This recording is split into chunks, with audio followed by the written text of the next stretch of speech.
ഫാത്തിമ അറയിൽ എന്ന് പറയുന്ന സഹോദരി ജീവിതത്തിലെ ഏറ്റവും വലിയ അഭിലാഷമാകുന്ന മക്കത്തുൽ മുകറമയിൽ എത്തുകയും ഒരു ഉംറ പരിപൂർണ രൂപത്തിൽ ചെയ്യുകയും രണ്ടാമത്തെ ഉംറയിൽ ഇഹ്റാം ചെയ്ത് അതും അള്ളാഹുവിന്റെ ഹബീബായ മുഹമ്മദ് റസൂലുള്ളാഹി സ്വല്ലല്ലാഹു അലൈഹി വസല്ലം തങ്ങൾ ഇഹ്റാം ചെയ്ത ജഅവാന എന്ന് പറയുന്ന വലിയൊരു മീഖാത്ത്, ആ മീഖാത്തിൽ നിന്ന് അതിന്റെ മുമ്പ് അറഫയും മിനയും മുസ്ദലിഫയും ജംറകളും അങ്ങനെ എല്ലാ ഹജ്ജിന്റെ സ്ഥലങ്ങളും കണ്ട് സന്തോഷത്തോടെ വാഹനത്തിൽ കയറി ജറാനയിൽ വെച്ച് ഉംറക്ക് ഇഹ്റാം ചെയ്തു.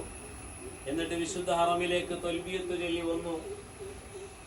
രാത്രിയായിരുന്നു ഉംറ ഉണ്ടായിരുന്നത്. പകല് നല്ല ചൂടായതുകൊണ്ട് രാത്രിയാണ് ഉംറ ചെയ്തിരുന്നത്.